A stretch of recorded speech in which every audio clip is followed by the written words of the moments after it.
much around the waist, this is the best seat in the house. I promise. You're going to have a good time watching this race tonight. Yeah, that is turn number 5 that we just saw the driver of the number 17 Porsche of Will Pierre head through. Pierre been a very fast driver throughout this season, currently 4th fastest in this qualifying session that we are in the midst of right now. Only one time on the board for a vast majority of the racers up and down this grid, but we will briefly run through the qualifying format here. 15 minutes long for these drivers and 4 laps to get the job done, and we're seeing these drivers set the first lap times on the board. As it stands currently, it is Nicholas Rice-Puto on the provisional pole position, setting a time right now of a 1 minute 24.529 in front of Michelle Squire, who's been the dominant force thus far this season. She already has 2 wins, that coming at Circuit of the Americas for the December 4th race meeting, and Watkins Glen for the last race meeting of this group, all the way back on January 8th of this year. So Michelle Squire currently slotted in P2, and looking at the rest of the field, we got Will Pierre, who just jumped into 3rd in front of Casey Knight, who was briefly in 3rd, now dropping down to 4th. Kyle Robertson in 5th. Nolan Bromer running at the top 6 as it stands at the present moment. Currently 21 drivers to set a time as it stands at the present moment. With 12 corners around this track, it may not seem like much just in terms of the corner counts, but every single one is a total different tale. Yeah, absolutely. This is a very, very difficult track to deal with. They're going to have to deal with these curbs on the outside, the apex, or outside of the corners, as well as in the apex. It's very, very difficult, especially with these GT4 cars. You know, they're a little bit down on downforce and mechanical grip compared to the GT3. And these, especially turn 5, the turn 2 and 3, the chicane, turn 1. So basically those first 3 or 4 corners are just going to be deadly on cold tires. Have to be very careful as they get started. Then as once you get past turn 5, you get some nice long straightaways, some very still challenging corners to get to that back straight, and then the drag race starts. You'll see a lot of drafting in amongst these cars and see who the bravest is on the brakes to try and finish off that lap. So I'm looking forward to just a fantastic race. This is going to be so much fun tonight. And I bring up a very good point talking about that back straightaway that we're seeing the number 29 car of Gianni Maioro go through right now. He's currently qualified in 9th as it stands at the moment, saying a 1 minute 25.446. But that back straightaway, I mention this every single time we do a broadcast around Road Atlanta, or at least as long as I'm doing broadcasts at Road Atlanta. Back in the day when it was the Whittington brothers who owned this track, they would land planes on the back straightaway here to bring in some illicit materials that we cannot mention by name here on Slow Motion Broadcasting. I will say that it has roughly the same color as the other grass that you see lining this racetrack. But another point to raise about that back straightaway with the double entendre pun, notwithstanding from a couple of moments ago that I just realized I said a few moments after I said it. But that back straightaway, that used to run all the way through to the final corner of turn number 12. The turn 10 chicane, one of the latest additions to Road Atlanta as a racetrack. So I can't even imagine how terrifying of a run it was exiting turn number 7 on this track that we have to this day and pretty much being all the way flat, cresting that hill and going into turn number 12, which I guess at that point will have either been marked as turn number 11 or turn number 10. Either way, though, holy cow, it has been a wild ride driving around this track, and these drivers certainly feeling that pain. And as it stands currently, we're looking at this qualifying session now halfway through. Rice-Puto still on the provisional pole. Michelle Squire slotted into P2. Rice-Puto, he's towed back to the pit, so must be feeling very confident about his chances as we see his brother Christian out there on the track. Yeah, you know, obviously when you're sitting up there on pole with about a 1/10.5 advantage, you feel pretty good. My guess is he's just probably gonna just had his car fueled enough to get to a certain point and had to tow back, reset, try and go out again, get another hot lap in before the end of the quality session is over, or he's done completely, because we're at the 8-minute mark and these are only what, 1 minute 25 per lap. So he could have very well used all of his 4 laps, and he's finished for the rest of the session. So we'll check things out and see if he comes back out on the track or not. But as of now, he is not. So we may say he's already finished for the qualifying. Now, this qualifying session, it's 15 minutes long, so there's ample time for these drivers to get some more experience around this track and take the best time that they can. Even though these races are incredibly long, 70 minutes, an hour and 10 to be a bit more precise, you still want to get as much practice time as you possibly can. So these drivers looking to have the most amount of practice time to their I'm trying to think of the best way to describe most amount of practice in their hand, so they have a good hand to try and put the cards down for this 70-minute race that we have coming up. A 30-minute long practice session that we had earlier on before this broadcast started here on SMB tonight, which really isn't a lot when you think about it. That is less than half of the race distance, but it's still time for these drivers to get used to this track. And I gotta say, an awesome schedule of races to look forward to here for group number 2 of the Ray Esports Club Racing League. We've already visited some brilliant tracks in the form of Sebring, Circuit of the Americas, Watkins Glen, and of course Road Atlanta tonight.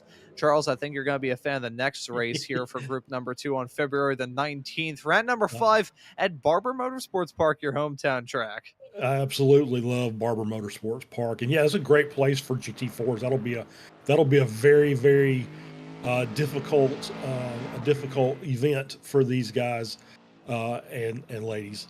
Sorry about that, but it'll be a very difficult event for these drivers. Very technical track, tight, twisty, but just some really good side-by-side racing on tap. I can't wait. It's going to be a fantastic race. Looking through the rest of the calendar that we've got here, we got Mid-Ohio right after that, which, strangely enough, of all the tracks that we're visiting throughout this season, Mid-Ohio is the only track that I have been to myself in real life, and that was just barely there. It was my father and I. We parked our Jeep right by the spectating fence between turns number 1 and 2, heading into the keyhole. And they weren't even running the actual normal IndyCar layout, for instance. They were running the one with the chicane, which is always a little bit odd. Makes that keyhole section feel more like a bean than anything else, but that's neither here nor there. But that'll be the other race on March 12th. And April 2nd will be the final race for group number 2 at Road America. It's been a very long season, must be said. The action from this season of the Ray Esports Club Racing League kicked off all the way back on October 30th, if I am not mistaken. So, been a very long road to get here, but halfway through this 70-minute race that we have coming up, that'll officially be the halfway mark for group number 2. And talking about the winners we've had thus far this season, I mentioned earlier on how Michelle Squirick has 2 wins, looking to try and get her 3rd here tonight. Miles Crab, though, is the other driver who's backed that car into victory lane, but I don't think I see him out there on the racetrack. So, bit unfortunate to not see Crab out there, because from our experience commentating the old Tuesday series, Miles Crab, always a really formidable contender. Yeah, absolutely. It is kind of shocking that he's not here tonight. So we'll wish him the best, and we'll see him next week, hopefully. But yeah, I do like, obviously we've talked the last couple of weeks about, my travails in working with Ray Esports and doing broadcasts. I really like the way that Stevie's got things set up now. Is a really nice format. We're rotating through 3 completely different sets of cars. So it just makes for some really, really interesting racing, and as well as different tracks every other week. I mean, it's something new. Last week we're, sitting there at Daytona, and or maybe it was 2 weeks ago. I'm old, but it's it was 1 week ago. Yeah, okay, well, good. I'm glad I remembered that properly. So completely different type of track here with Road Atlanta, and then obviously the next race for these guys at Barber is just another step in technical difficulty. So I do like the way the format kind of rotates through all the groups, and makes for some very interesting on-track battles. But a lot of these drivers are driving all 3 series anyway, so it's different equipment, but a lot of the same names that we see week in and week out. Yeah, the same names week in and week out here from this series, and so happy to see all the people tuning into this broadcast right now. I can see Carrie Anderson in the YouTube chat, and she was part of the Racing Line podcast a couple of weeks ago, and We also have someone else on the other who was on the Ray Esports podcast very recently. He's in the commentary booth with us tonight in training, but we'll maybe speak about that at a later day. But as it stands at the moment, looking at some more drivers running around the racetrack. Here's Russ Lundberg on the 129 Mercedes. You can see that RGL Motorsports car sliding his way through the corners and spinning his way into the grass, touching the asphalt, which I don't believe is even around anymore. So the horrid club layout, part of it kind of removed, but the hideous chicane after the brilliant turn 10 chicane, sadly still with us in the real life world as well. Gotta say though as well, Charles, as we're following Chuck Labano in the number 34 car, that turn 10 chicane, it's one of the few chicanes in the racing world that I think is done just about perfectly. It's a good overtaking opportunity. It's fun to drive around as well, but it's also got enough of a challenge whereby if you get it wrong, you're gonna get smacked in the butt. Yeah, yeah. If you get it wrong, there's a lot of different ways to get those set of corners wrong. Taking too much speed through there, getting too deep into the entry, getting too wide on the exit. But you know, if you're battling hard and you're battling cleanly, you can absolutely go too wide through that chicane with little difficulty. But a lot of times it doesn't always work out the way that you want things to work out, and you end up making a little bit of contact. Luckily, we're in some cars that can handle a little bit of beating and banging. So without doing too much of suspension or wheel damage, so that'll make that chicane much more interesting. And this qualifying session has now been brought to a close. We can get that starting grid up for you in just a couple of moments' time and brace ourselves. Well, it's going to be another fantastic 70-minute GT4 race with some pit stop to deal with as well. Nicholas Rice Puda, the number 20 car, are going to be starting this race from the pole. Michelle Squirek going to join him on that front row. We've got Will Pierre starting this race in third, and Kyle Robertson starting in fourth. Casey Knight will be starting in fifth. Ian Anderson in P6. Nolan Bromer starting in seventh. Gianni Oro will round out your fourth row. Bowie Swen in P9 and Christian Royce Pudo will round out your top 10. We have Matt Thompson in 11th, Brian Campbell in P12, and then looking through the rest of the starters, so we've got an absolutely stacked grid here for tonight's racing action. We have Edgar Sancinelli starting this race in lucky number P13, Dylan Vose in 14th, Chuck Labano, the Canadian, in the number 34. Frito Sport car will be in 15th. Johnny Casey, his Frito Sport teammate, will start alongside in 16th place. Seth Spolman will be in 17th, Joshua Justice in P18. Eric Yagel will find himself in 19th, and Tom Wendt will round out your top 20. Looking through the final 11 starters that we've got in this field, we've got Jordan Breeden in 21st, Tyler Heron in 22nd, Jacob Schilling will be starting this race in the 23rd starting spot, Joseph Tarantino in 24th. And looking through the final few rows that we have in this grid, we've got Michael Snow and Corey Heffron completing row 13, Joaquin Effinger and Scott Russell completing row 14, Mike Key, Benjamin Foltz rounding out your top 30, and rounding out your 31 car set to take the green flag in a couple of moments' time is Russ Lundberg. 31 cars here tonight for round number 4 for group number 2 of the Ray Esports Club Racing League. Right to get this formation lap underway, and after that, Charles, we got 70 minutes of racing action where lap traffic going to be a factor. We got those pit stops to worry about as well, but I'm going to take a look through weather, not going to be a factor. So one less source of a migraine headache on these drivers. Yeah, for sure. Weather would throw a big wrench in the works, absolutely. But nice 31 car grid. We're going to have some good racing. Obviously, I'm going to pick Seth Spolman out only because of his livery, which is basically "Don't Panic: Hitchhiker's Guide to iRacing." So we're going to keep an eye on him and make sure that everybody follows the rules. Don't panic. Lap 1, take your time, be patient, get the tires up to temp, and then get settled in, and then do some 70 minutes of racing. Because as we say all the time, you can't win the race in turn 1. Here, you could absolutely lose the race in turn 1 and cause several others to go with you.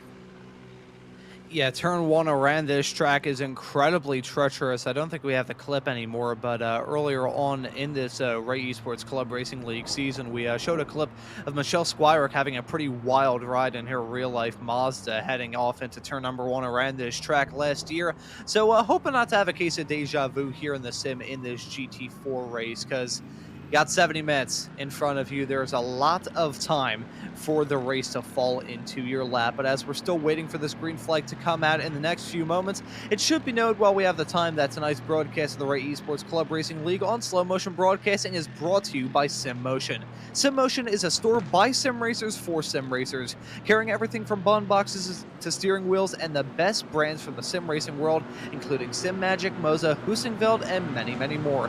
With decades of experience in the industry, SimMotion is a great choice for sim racers in both North America and Europe looking to upgrade their simulators. If you'd like to check out what SimMotion has to offer, go to us.sim-motion.com. That's us.sim-motion.com. SimMotion is not only the sponsor of the official Formula 1600 series here on iRacing, but is a proud partner of the Ray Esports Club Racing League, and feel free to use discount code RAY5 at checkout for some very sweet discounts. But speaking of very sweet, we got a sweet racing night of racing action in front of us. That pace car's made the turn to come down pit lane. The green flag is out and the drivers are on their way. It's a commanding start from our pole man of Nicholas Rice-Puto. Gonna try and lead them comfortably into turn number one. Meanwhile, the Porsches, the two matching Porsches of Michelle Squires and Casey Knight occupying P2 and P4. But look at that, Knight having a lot of challenge there around the outside through turn number one. Still gonna be on the outside as they head off into turn number three. That's Kyle Robertson giving a challenge. Robertson got munched some cones on corner exit.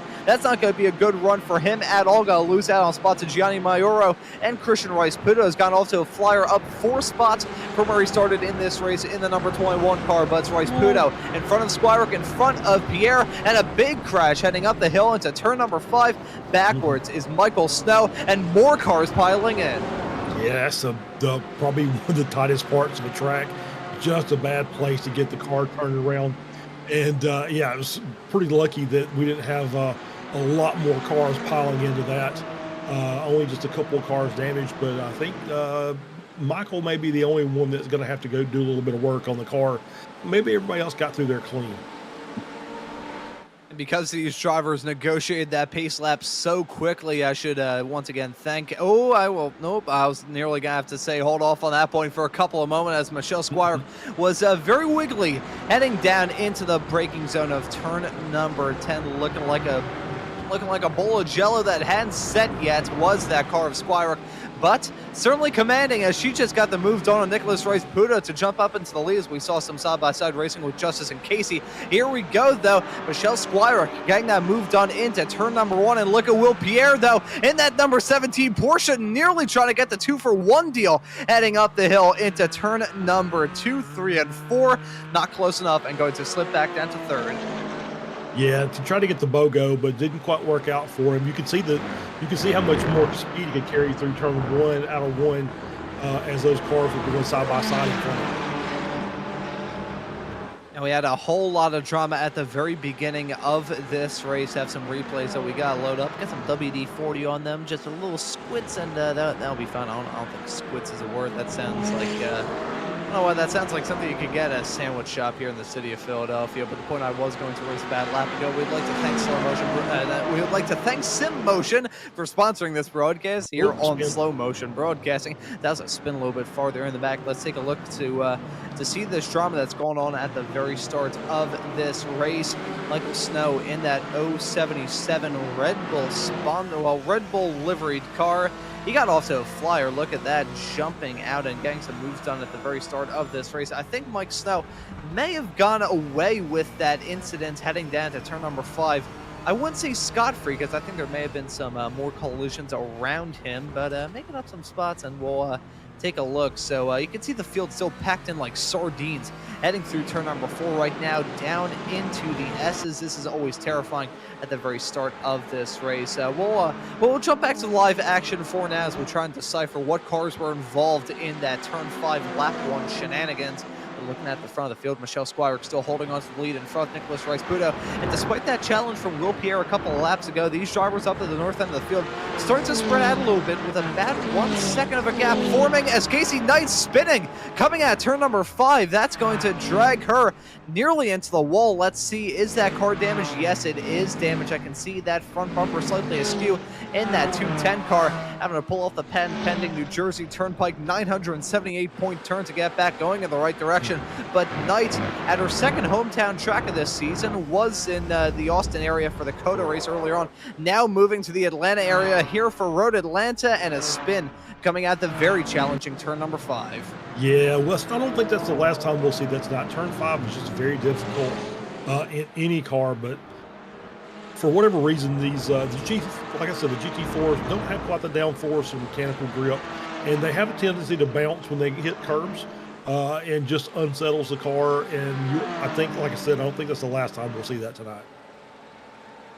Yeah, certainly will not be the last time that we see some drama into turn number 5. Here's some drama into turn number 1, though. Nicholas Rice-Puto trying to fight back to Michelle Squire. Not close enough for the time being in that number 20 car, but Nicholas Rice-Puto certainly proving himself to be a very good contender here in the Ray Esports Club Racing League.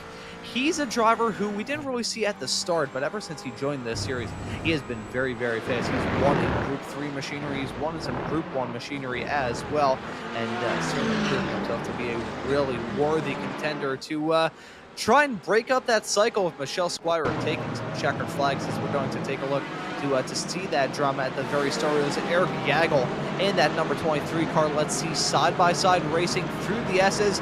Makes a little bit of contact and then going for a wild spin. Let's see, this terrifying riding on board with the driver of the number 23 car. And yeah, contact being made.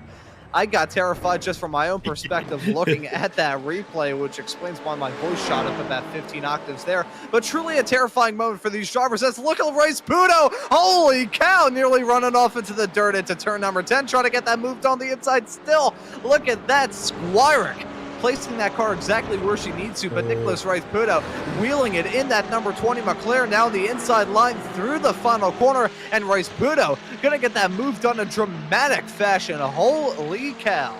Yeah, that was a great crossover move that he did through the chicane there. You know, he tried to take the inside line. Squire tried to prevent that from happening. It took it in deep, went through the first part of the chicane. Squire tried to take it deep through the second part, and he was able to just up and under, and then complete the pass coming over the hill. So great job by Rice-Puto, and a great bit of driving by both drivers.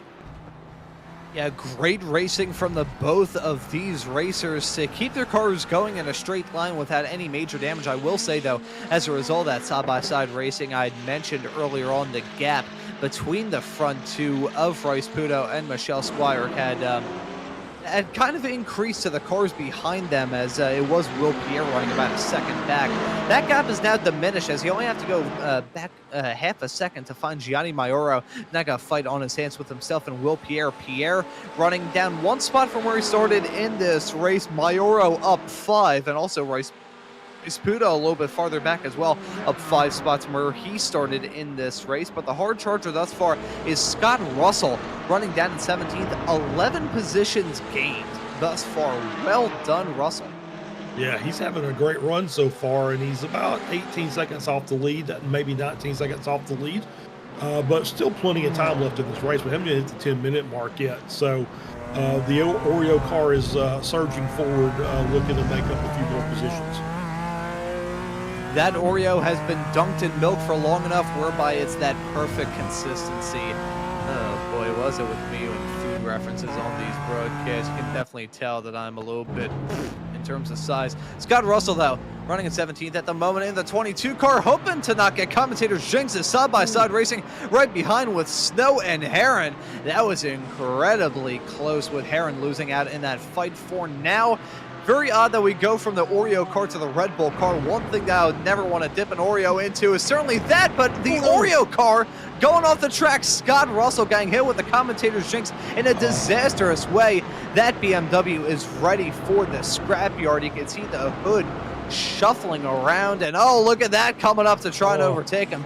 Jacob Schilling in the number 85 car was running right behind Russell at the time. And let's see, he just lost it through the corner and bang into the concrete. Yeah, I guess I'll throw the pun out there. That's how the cookie crumbles. Yeah, just you can see the front end is just completely destroyed. He's got wheel locked on the left front, so he's probably going to end up having to tow that back. I don't think he's going to be able to make it back under power. That's the way the cookie crumbles. Put him. Scott Russell, though, having this moment, yeah, that was it was something. All right, look at this from Kyle Robertson. Holy cow, that is the Oreo car. Talk about a cookie with some cream filling. He nearly creamed into the side of Russell's car. That was absolutely horrifying if you're either of those drivers. I think there was contact definitely made. I saw that car shuffle around a little bit as he overtook. So either the might of Zeus grabbed the car of Robertson and just tweaked him like a couple of feet away. Either way, that was a very close call for both of those racers. Less than 10 minutes into this 70-minute long race as Michelle Squires and Nicholas Rice-Puto continue to battle for the lead. Squires running wide, coming out of turn number 7, which is the most important corner around this racetrack by a country mile. Especially come time for the end of this race. You want a good exit coming out of there. Otherwise, you are going to be a sitting duck on this massively, disproportionately long straightaway compared to the rest of the track. Following Will Pierre riding on board with him in that number 17 Porsche as a side-by-side racing still goes on with Squires trying to get moved on Rice-Puto to retake the lead as Mayoro sizing up a move on her as well. But look at Will Pierre getting the run and giving a bump draft to Mayoro coming out of the final chicane. Side-by-side racing down the hill off into 12 as Guppy Mayoro making it a McLaren 1-2. And look at that Rice-Puto attempting to make it a Rice-Puto 1-2 in the not-too-distant future. Yeah, that's a great battle up at the front and very clean. Couple little touches there as we see Rice-Puto Christian going a little bit wide as we see the Oreo car still rolling around the track. And the group up front, it's just really been a strong battle from all those cars.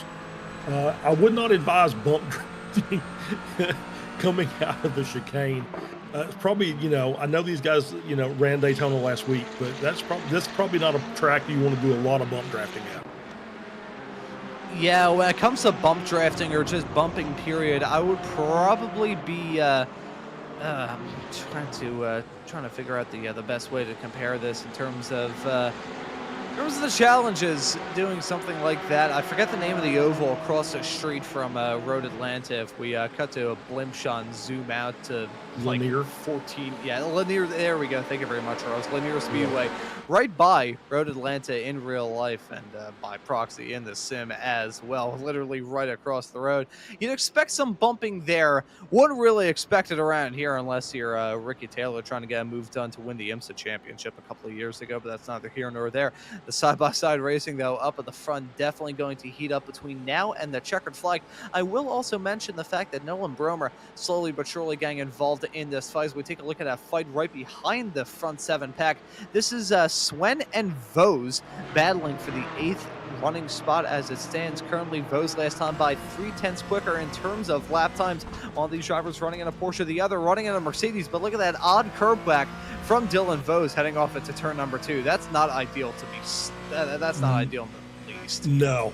And the Porsche of the 5 of these cars, the Porsche is probably the one that bounces the most. So he's got to be very careful going through that chicane.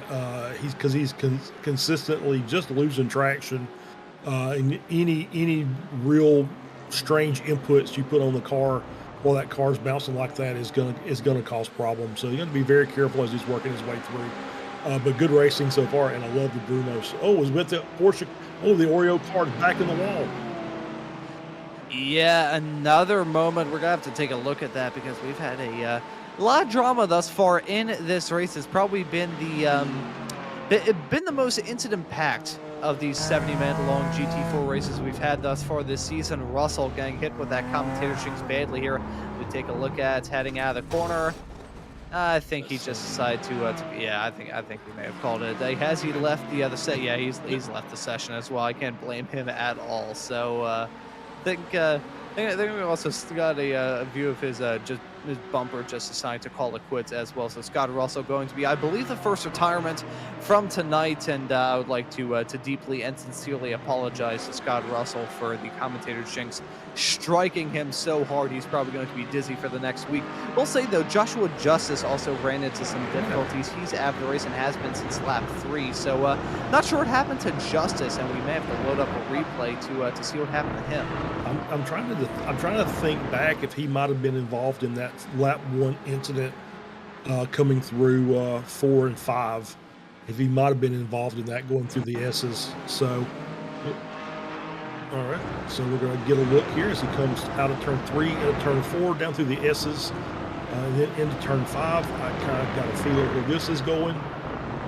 Yeah, it just loses the rear on entry, which is a little different than what we normally see there. Does he get hit? Oh, there it is. And there's the reason he is. He's decided I've had enough tonight. See if we can get a number on that car that came through. Hearing from our producer, Mr. Joshua Wilkie, that it was Jordan Breeden who was the other car involved in that. Let's ride on board with the driver, the number 73 car, heading his way up through the corner, picking through the smoke, and Justice kind of rolled forward a little bit. So Breeden, I think it was probably going to hit him either way, but probably would have been a glancing blow to the front bumper instead of a straight impact into the door. But either way, a tough break for both of those racers. Breeden with a lot of damage and Justice out of it. So that's the sort of stuff you expect, though, coming out of turn number 5. Yeah, it is, and that was dead center of the racing line through 5, and it was just going to be a matter of time before he got collected. And I did it for Josh because Josh is a fantastic racer. I've been watching him for over a year now. Always tries to run up near the front and does a good job in any class he's in. Just bad luck tonight. Well, like I said, I don't think we're done with turn 5 just yet, or turn 5 maybe not done with us just yet. Yeah, turn 5 is, I'm trying to think of the best way to describe it. This is a very odd phrase, but turn 5 is probably going to be our sleep paralysis demon all throughout this broadcast, and will probably be lurking with me until I'm well done from this broadcast. So, I mean, that's going to be fun. Yeah, it's basically a 90-degree uphill turn over a washboard. So, I mean, it's essentially what you're having to deal with. And it's just a matter of maximizing your speed, but yet not to a point that you just lose control as you're going over those curves. It's a very difficult. It's a great place to watch, when you're sitting up on Spectator Hill on the outside of turn 5. But it's a bit of work for the drivers. Especially in some of these GT4 cars, which are not the most rock-solid race cars in the world. You mentioned how the Porsche is the bounciest by far. I think I said, look at that, a wild ride from Gianni Maioro from the race lead. He held on to it. How in the world did he hold on to that one in the number 29 car? He hit the gravel and nearly set himself off either into the barrier or into low Earth orbit. That was insane from Maioro. I was just going to mention that forget the saying that it's like some not yet fully set jello wiggling around in a fridge during an earthquake. Turn number 5, it feels like you're on a waterbed during an earthquake. It is so treacherous in these race cars. Just driving around in a Porsche, McLaren, whatever it may be, especially for a moment like Maioro hitting that gravel, you're just driving around there going because it is absolutely the most sketchy ride of all sketchy rides around this track. Yeah, absolutely, it is indeed. And that was great by Maioro just to hold on to that car, because he was 4 wheels off the ground. So you don't have a lot of control when your wheels aren't touching the ground. I don't know if I have to say that more than once before people understand that, but but that was a great job when it actually finally did settle back down. He was able to keep it in a straight line. And you could just see what kind of ride these drivers are going on over all these curves. It's crazy. We're back on board here with Corey Heffron. Up 2 positions, running 24. You really had turn 5 claim another victim there, but Corey Heffron saw the face of God and he decided, nope, this is not my time, and decided to bail out of that very well held in that car, and look Ooh. at that. Jacob Schilling with some lawn mowing going on to the start-finish straightaway coming out of turn number 12. That's a terrifying moment as well. We've had a lot of terrifying moments thus far in this race, but here's a McLaren Civil War with Rasputin and Mayuro nearly making contact, heading down the hill off into turn number 10. Gianni Mayuro has had a wild ride at the front of this field and a wild ride in this race, already battling hard with another driver who's been up towards the front, albeit in a much different situation. Mayuro up 7 spots. Rasputin started from the lead, and they're now side by side, hang on to the start-finish straightaway. Mayuro doing some lawn mowing coming out of the corner. Rasputin doing everything in his power in that number 20 car, including using the wipers as an intimidation tactic to Mayuro. Clearly not going to work, though, so the number 29 car still holds on to the lead. Yeah, holding on to the lead just. I thought Rasputin was going to pull that move off again, coming through the chicane and the over-under, and got alongside Mayuro, but could not quite make the pass. Drag race down the front straight and had to back out of it, and he stays in second place. Still stays there for now, but only time will tell if he will be able to get the move done. We also have to worry about those pit stops as well, so that's going to create a lot of shuffling in this race if we already don't have enough shuffling to talk about. Here's a battle a little bit farther behind these drivers, though. This is Christian Rasputin, who are following right now, the leader of this 3-car train, with himself, Ian Anderson, and Nolan Bromer, and you can also get a fantastic view of the, I don't know why I picked up the Wisconsin accent there for a second. Get a fantastic view of the Sim Motion logo on the hood of Ian Anderson's race car. Always nice to have some great sponsors, and of course Sim Motion certainly is. It's a great sponsor, and then some here for the Ray Esports Club Racing League. I'll tell you what, if I bought my last sim rig from Sim Motion, my sim rig right now won't be creaking like a poorly put together Home Depot shed on a windy fall night. But looking at some side-by-side racing all throughout the field, and at the front of the field, Michelle Squire trying to get a move done on Mayuro to slip her way up into second, as Rasputin just got moved on a few moments beforehand to take the race lead from Mayuro. Yeah, he made that move again at the end of the back straight. Was able to make the pass stick this time, but you know, get 2x2 down the front straight as these cars keep battling, and they're letting those 2 cars behind stay close, and that always kind of portends for a bad thing when you get 4 cars that are pretty evenly matched up near the front. Battling side by side like this. It's in some places here that's not going to work. Yeah, there's certain points around this racetrack where you don't even want to dare go side by side at, but these racers are certainly proving that they do not fear death, and I'm not sure whether that's a good or bad thing or an indifferent thing. Who knows? I mean, they're racing drivers, as he drove in karts for as many years as he has. I can assure you that I have the self-preservation skills of a blind marmoset walking around a Tootsie Roll factory. What is it with me and these sayings during this broadcast? That may have been the worst one I've ever said. But Christian Rasputin following another Rasputin in this field. The brothers running in the top 5 as it stands currently. Rasputin in the race lead. Christian Rasputin, the other Rasputin, the younger Rasputin, I believe, currently running in 5th, and holding off Anderson and Bromer for now. Yeah, so far I'm just kind of watching as these cars still battle up front. This group behind with Christian and Anderson and Bromer are slowly working their way up, so they're not too far off the pace. They're able to make up the time a couple tenths a lap when these cars are battling up front. As long as they don't make a mistake in turn 5, they might be up here battling for a potential race win as well. Yeah, that I certainly won't rule out at all, with the prospects of the pit stops going to shuffle up this field and the drivers battling up towards the front, battling tooth and nail. I would not rule it out at all of having just a massive, I'm trying to, the best term to describe it, just having a massive clump of race cars at the front of the field battling tooth and nail for the wins, and also seeing I mean, usually we talk about the diverse manufacturer representation. We certainly have that here in the GT4s, but the front of the field, it's that you're certainly seeing a theme. It's I'll just run through the top 7 as it stands at the moment. Back to this man, Nolan Bromer, in the number 27 car. It's McLaren, Porsche, McLaren, Porsche. So you've got 3 McLarens and 4 Porsches running at the front of the field. And right behind them, it should be noted that we've got a 7-car pack of Mercedes running between Bowie Swen in P9 all the way back down to Ryan Campbell in P15. So the Precision Deutsche Engineering seeming to be very powerful in this race. Yeah, for sure. Absolutely. Yeah, the Mercedes are just in a train amongst themselves, and they're just almost nose to tail. As I'm kind of looking down, I'm shocked that there's only one Aston. Astons for a bit of time during the course of this were the kind of the top car in the class.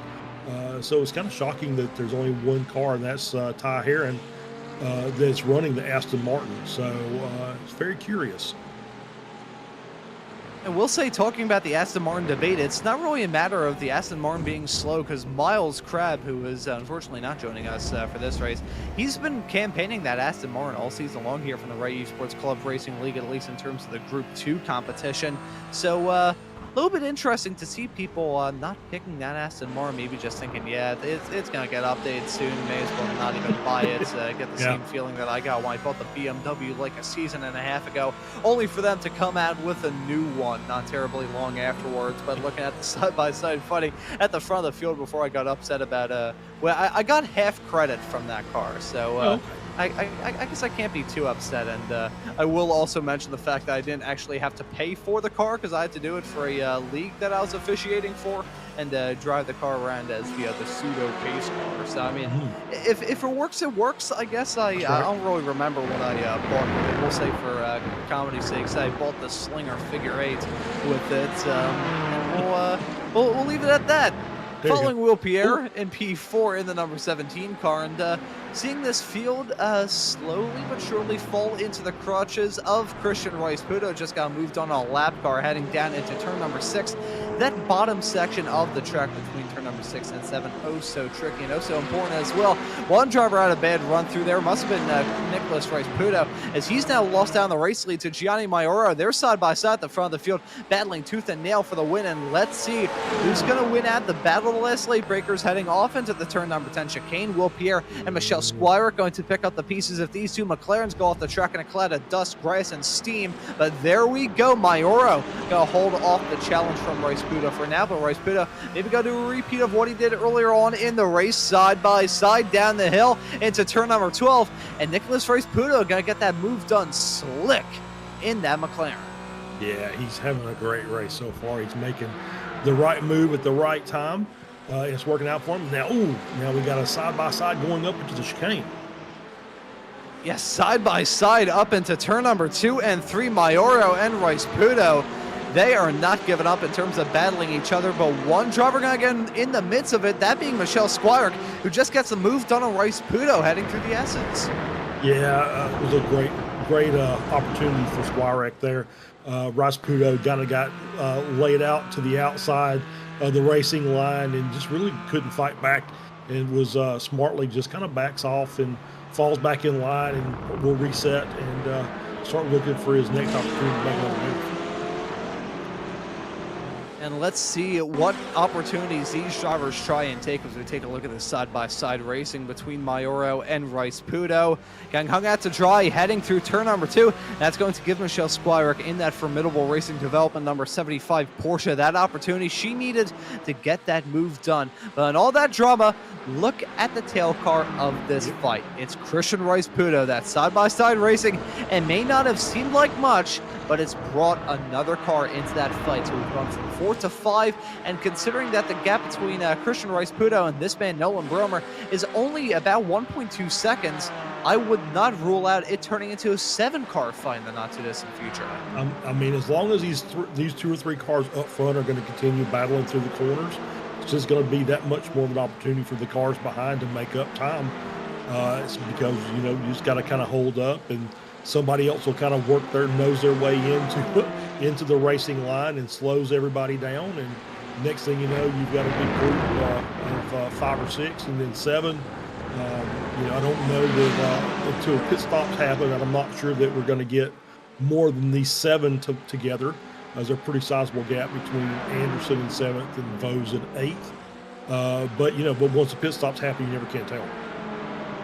It's still a pretty large clump of GT4 race cars that are battling tooth and nail and getting some moves done on each other where we wouldn't usually expect. I will say, Michelle Squire back up to the race lead, as a few moments ago we saw Christian Rice-Puto go so far deep into turn number 5, he damn near ended up in the proud state of Alabama to drop by and take a visit to you, Charles. But looking at this racing right behind Rice-Puto, the two Rice-Putos ganging up on Will Pierre. They nearly went 3 wide, hang off into turn number 10.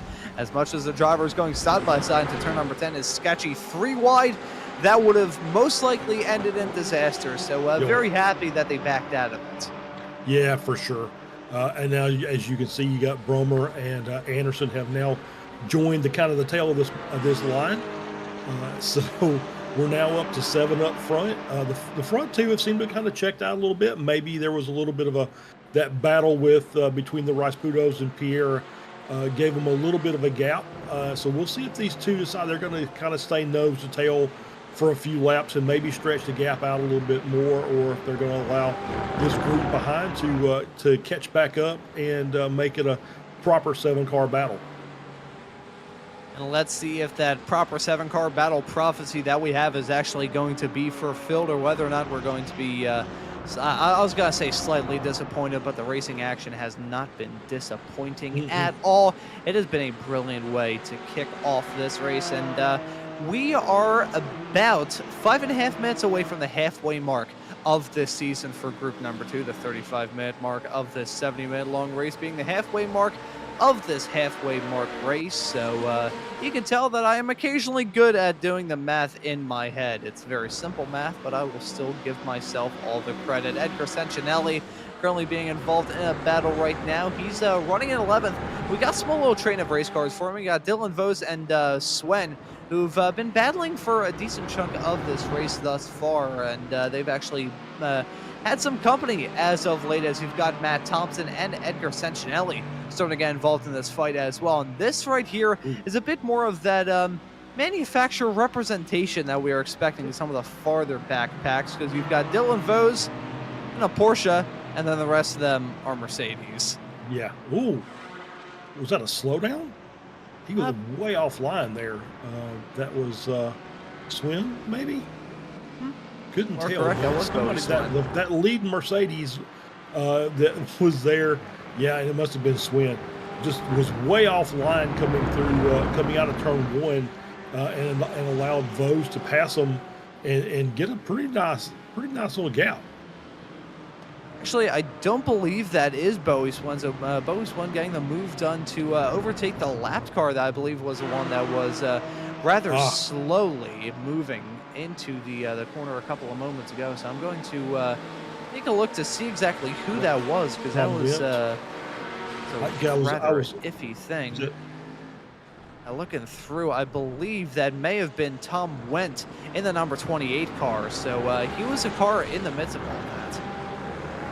Yeah, I was watching him. I knew that there was going to be a little bit of lap traffic, and the next one coming up is Russ Lundberg.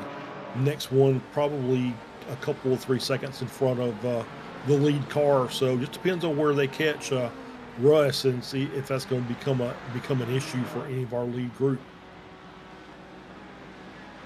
Now looking. Yeah, here we go. Edgar Sentinelli making the early call to come down pit lane with 32 minutes now on the clock. The driver, the number 57 car, Frito himself in the Frito Sport Racing Team car, going to be trundling his way down into the pits. Very interested to, this is definitely a selfish remark to make, but very interested to hear what Edgar Sentinelli's thoughts are on me. Because from some of my experience doing some race control stuff, I believe I did give occasional penalties to some Frito Sport cars, so hopefully there's no hard feelings as a result of all that. He's now being joined in the pits by Snow and Eric Yagel. Yagel still didn't come into the pits, even with that major damage on the front end of that race car, which is rather surprising. I mean, the Mercedes, definitely not the most aerodynamic car in the world. Some people, I believe, have compared it to a flying brick, certainly compared to this sleek McLaren of Benjamin Fultz, who we just saw a couple of moments ago. But never mind that. Let's talk about this side-by-side fight. The front of the field was Michelle Squires, Mayoro, and Rice Puto. 3 wide into turn number 12. That's not going to work out at all. Rice Puto, in a terrifying moment, having a back out of it. He led Will Pierre by. But either way, that was going to end in him probably hitting the concrete barrier over the tire barriers coming out of that final corner. So very smart call for him, as a side-by-side racing with Mayoro and Squires is still very much so going on. Side-by-side into turn number 2. Mayoro going to hold off the challenge for now. Yeah, that was was very, very brave by those drivers. 3 wide coming over the crest of the hill into 12. That final corner, that was smart by Rice Puto. Just got to back out of that. It's like, you know what? If I crash here, I'm not going to win the race. So let me at least back out, and I'll try and regroup and see if I can battle back up toward the front. Ooh, and now we've got an interesting proposition going on here right now. Will Pierre getting the move done on Michelle Squires. This, I believe, is the highest running position Will Pierre has found himself at all in this race. But Pierre getting the move done rather convincingly down the inside into turn number 6. But now the side-by-side fight is heating up between Squires and Nicholas Rice Puto. The worst time to get the hiccups in the world. Side by side into turn number 10. Squires going to hold off that challenge for now. But now you've got the 2 Rice Putos in this pack. And I'm curious if we're going to see these two kind of divide and conquer in terms of their battle to get up towards the front and have a brotherly duo finishing P1 and P2. I wouldn't rule it out at all, considering how fast those two are. Yeah, I mean, if they can work together, I'm sure they're going to. But it's not. This is not like, you know, what we experienced at Daytona last week, where you could just kind of you know, bump draft down those big long straightaways. You got basically one opportunity to do that. If they can get together and make that work, that's awesome. But then you've got that chicane at the end of it to deal with, as we see Schilling coming through turn 1 and just a little bit wide, able to catch the car. Oh no, he's not. Oh, nose into the wall. And the Martini has been shaken and stirred, and he is towed back to the pits. And Martini has been shaken, stirred, and also hit with a 200-pound mallet. That was a sledgehammer hit into the outside wall heading into turn number 2. It looked like that car got ricocheted back onto circle with the same speed that he hit the wall and really knocked that wall down. So very thankful that we are in the sim racing world, and those impacts, the only thing that hurts is the ego of these drivers, and that's about it. Side-by-side racing with Rice Puto and Squires taking that esports line heading into turn number 10. I think she had some wheels into the dirt on the inside, but seeming not to get a slowdown. And I think, Charles, we should maybe mention this, just mainly in reference to turn number 5. The slowdown game around this track, not really something that appears too much, but when it bites hard. Yeah, and you're right. That's probably 10A and 10B are probably your 2 big ones. You can get a slowdown coming out of 5 if you go extra wide, but I think you more have to worry about, as we see Lundberg, I think just smartly just maybe pulls over, and he's going to tow back. I don't think he had damage. Maybe forgot to pit. We're at that point. We're at the halfway point. Maybe forgot to pit and decided, you know what, I'm going to make it back around. Let me tow back. But as you were saying, yeah, the slowdowns are not, there's not really a lot of them around the track. And you're right. I think 10A and B are the 2 biggest culprits, along with the outside of turn 5. And like I said, you've got more things to worry about it than the slowdown on the outside of turn 5. Yeah, and seeing these drivers still continue their march into pit lane. Exiting it right now is Ryan Campbell in the number 18 car. That Mercedes has been running okay in this race. I believe he got a piece of that turn 5 lap 1 action drama, whatever you want to call it, but he's now out and away, exiting the pits in 17th. And looking through, lots of more drivers coming into the pits. I will mention the attrition rate that we've seen thus far. I believe Eric Yagel may be the next one, because we saw he had the damage on the front end of that race car. Yep. Got it repaired thanks to the Red Bull laced iRacing mechanics, but another moment, this time heading through the S's. This is going to give him a boatload of damage, and that was a big hit in that number 23 car. Yeah, that's a tough one right there. And some of these hits we don't talk about this a lot, but we talk about the fact that it's a big hit and no, you're not really injured, but but some of these drivers are running direct drives. You could absolutely break a thumb in a hurry when you make contact with the wall at a pretty severe angle like that. So there's a little bit of an element of danger involved. Not necessarily what you would be if you were actually on the track, as we're back here with Michael Snow coming down the back stretch, heading down into the chicane, and let's see what happens to Michael here. Oh wow, Oh, that was a line. I think he just said, "You know what? I think I'm done." I just that just looked like, yeah, I'm not gonna make many positions up from this point, and I think I'm just gonna park it for the night. I think the correct. Oh, hello there, Adam. Okay, I will be completely honest and break the fourth wall here, folks. After the last time I passed it off to Charles here in the commentary booth, I dipped down to the broadcast booth in which our esteemed colleagues, Mr. Adam Thompson and Mr. Mike Braun, are preparing for the Sim Racers Group Intermediate F4 race, which will be going on in conjunction with the end of this race. I dipped into the commentary booth and said, "Pardon me, I have nothing to say," and then immediately left. So, Adam, returning the favor there. Thank you very much, Mr. Thompson. Uh, True. We always have a good time here at Slow Motion Broadcasting. That is good enough proof of it. But these drivers on the racetrack having a good time, even though Nicholas Ooh. Rice-Puto, you can see that bouncy ride through turn number 5. I don't know about you, Charles. My teeth and my back just hurt it. It just hurt looking at that. Holy cow. Yeah, that's a feast or famine type thing, right? That is the fast line through that corner. But once again, it's high risk, high reward. It just hope that it doesn't bite him during the race, because that's a tough way to go out, knowing that you're really, really fast. You got a quick car, and then all of a sudden you're just pushing yourself beyond your limit, especially in that corner where it's so difficult to maintain control anyway. He's done a great job so far, but just like I said, just hope it doesn't bite him in the rear before this is all said and done.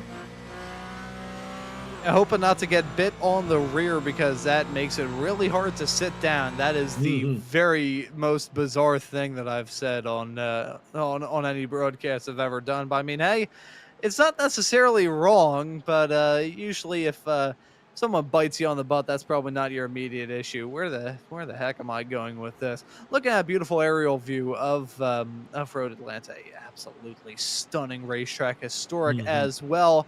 I went to one of my favorite sports car races all season long, that being the Motul Petit Le Mans, but just an absolutely brilliant ride in the world of motorsports. And these drivers certainly having fun with all the action that we've had thus far this evening, and I'm sure the battling at the front of the field is going to very much so continue on between now and the checkered flag. And while we're in this, I wouldn't necessarily say a lull in the action, because the racing is still absolutely brilliant. How about you subscribe to Slow Motion Broadcasting and hit that notification bell, and also hit the like button on this stream so you never miss out on any of the racing action here on SMB, because have it be known, folks, it simply does not stop. Neither do these drivers at the front of the field. They're not stopping. They're just hitting the brakes into turn number 10 side by side. Mayoro and Rice-Puto, they nearly come to blows. That was contact, big contact, and around goes Mayoro. Squirek gonna get a piece of that action as well. Will Pierre sent Mayoro around. It was a little bit of bumping between those two cars. The side by side racing into turn number 10. It was going so well for so long, but then went so badly so quickly. A call to come into the pits for Squirek and Mayoro, maybe for damage, certainly for their mandatory stop, but it was not a smooth ride to get there. Yeah, I definitely think that they'll take their fuel on board, and we're getting a replay here, side by side down into turn 10A. Oh, a little bit by just tough, and just a little deep on the entry corner. Kind of came across to the middle of the track, contact made, and I think once these cars make contact in that chicane, then it's very difficult for them to kind of separate themselves again until somebody does a spin, as we just saw. Squirek gets caught up in that as well. My guess is they took their fuel, they went ahead and took a fast repair, to get the car finished up. So it cost them a second or so, or a couple seconds, I think, to get the fast repair done and get their fuel back out. They can finish the race. Luckily, they're at the very end of the lap, so it's not like they had to limp around, on a broken car for, a couple of miles. So I guess that's the fortunate part of all that. Yeah, it's unfortunate for the drivers involved. Certainly the driver that got the short end of the stick was Mauro. He's down in 14, spent 58.4 seconds down pit lane and 27 seconds, I believe, stopped in his pit stall. So that is a really disastrous turn of events for him. The one driver, though, who nearly came out of this smelling like a rose, but instead comes out of it smelling like a bucket of horse manure, is Michelle Squirek. Nowhere to go. She had driven that expertly. I gotta say, an expert 360. Certainly some damage on that race car. You can see that rear suspension tweaked about as bad as my old glasses frames, which is not a good comparison at all. But that was a pretty significant whack for all of those drivers. And it's actually broken up this pack at the front of the field quite a lot. Mauro and Squirek, of course, coming into the pits. And in all that drama, and Will Pierre having to check up massively because of that contact, he's dropped down to third and flashing the headlights, heading down the back straightaway, which, I mean, it's not lap cars. I don't know why you're flashing the headlights there, Will, but that's neither here nor there. But Rice Pudos currently running P1 and P2, and we mentioned how if anyone's going to make a brotherly duo at the front of this field, it's going to be those two, and it definitely wasn't what they had in mind. Probably something they wanted, but something they didn't really think would realistically happen. But with that drama hanging through the turn 10 chicane, it's fallen into their lap. Yeah, I think the reason that the lights were flashing is just because, iRacing hasn't implemented us being able to roll down the window and stick our arm out and let somebody know that they're number one. So it's that's coming soon to an iRacing build near you. That's how you voice your frustration.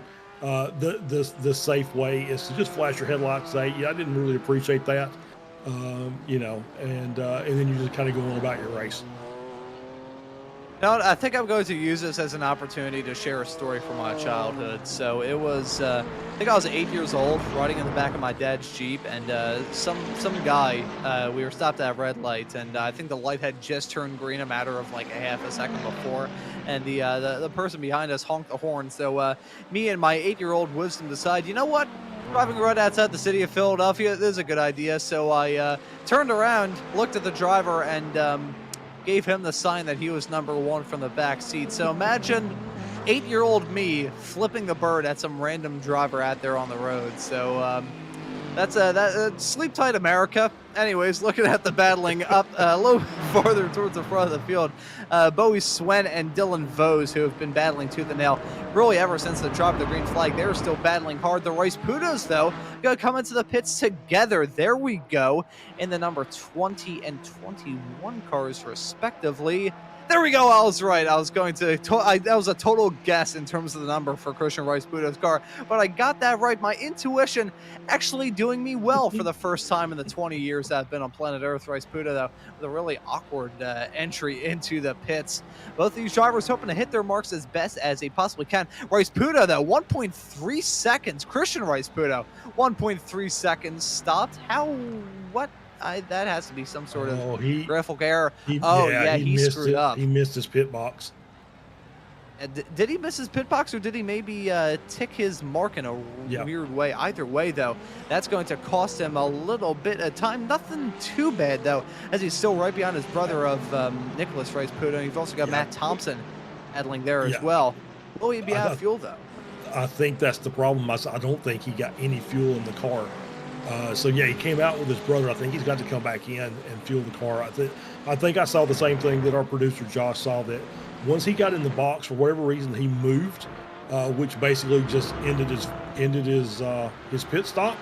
I think there's a way that you can drive forward and back up a little bit and reset that, but I don't know that he is aware of that or not. So basically he sat there and couldn't figure out what to do, and so he just waited on his brother, came back out on the track, and my guess is we'll see him in again in a couple of laps. Let's see what the deal is going to be with Christian Rice Puda. Bowie Swen coming into the pits from the 6th running spot as it stands currently. 47 coming up to 48 minutes into this 70-minute long race.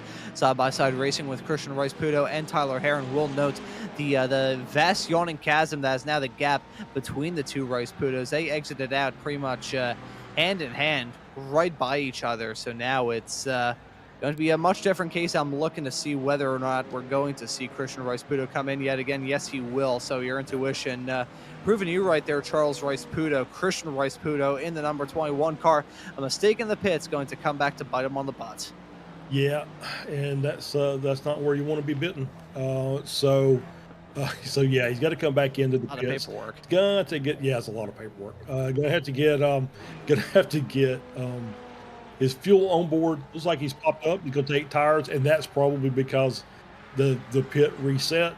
So yeah. So it's making a mistake. After making a mistake. So it kind of just says, oh well, not going to be competitive or up near the front for the rest of the race. So he's going to have to just see how many positions he can make up once he gets back out on the track.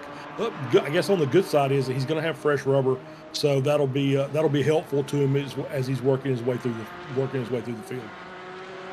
That's the problem with those falling anvil storms. You never know if you're going to get hit by a second one. You always hear, can lightning strike twice? Can those falling anvils strike twice? And from my expertise in the falling anvil brigade, they certainly can if you upset the racing gods or even just look at them in the wrong way. Believe me, I have been there and done that. Side-by-side racing, though, involving Seth Spolman in the number 42 car.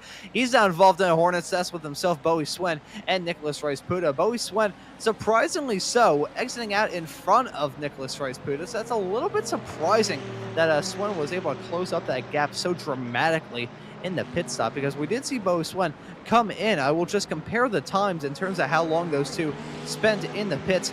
Nicholas Rice Puda spent 25 seconds, which is rather on the lengthy side compared to the drivers that have come in thus far. Really the only one that's spent longer, or roughly the same time, is Tom Wendt in the number 28 Mercedes. So 25.8 seconds stopped in the pit stall and 54 seconds down pit lane altogether for Nicholas Rice Puda. Looks like the both of them going to get struck by that pit stop falling anvil. So I was expecting it to be a blisteringly quick stop for the 216 Mercedes of Swen, but no, it's just a snail stop from Rice Puda. Yeah, it's that's kind of interesting. I'm kind of wondering now if Nicholas took tires in his initial pit stop, or at least maybe two. Maybe he decided he was going to take one side or the other. Probably the left side tires would be my guess. But I don't know. It's kind of weird. But that is a very long stop compared to the rest of the field, anywhere from 11 to 13 seconds or so. I do see a few other cars down the order that's in the 20-second, 22, 23-second range. So maybe there's a strategy there involved. But yeah, we got 4 Porsches up front, and basically they're just sipping fuel, and they don't need to come in for a stop right now. Yeah, so those Porsches seeming to be rather good on fuel mileage. That, or they just pulled off like a smoky Unic and had the fuel line wrap around the car about 16,000 times, which iRacing very good in their simulation. I mean, think of how good iRacing has been in terms of simulating real-world driving. You think of the off-road physics that have been completely altered in like a year and a half ago with one of the season builds. The change in terms of bringing grass and gravel onto the racetrack, the weather forecast, which are about as inaccurate as they are in real life as well. iRacing just doing a lot to make sure that iRacing is the premier racing simulator, and certainly giving us some good racing to talk about in the process. One driver, though, who went from hero to zero is certainly going to be Christian Rice Puda. He's now out of this race entirely, dropping down to 20 seconds. Mike Key gets a move done on him. He's still out there on the racetrack, albeit 3 laps down, but Christian Rice Puda, you gotta feel bad for him. It was looking like a Rice Puda 1-2, but Christian maybe getting struck by another falling infield. Not entirely sure what happened there, but no matter how you slice it, he's done for in this race. Yeah, I think he just said, I think that's enough for me tonight. I'll just enjoy the last 15 minutes and just sit back and watch and see if my brother can pick up a couple of spots.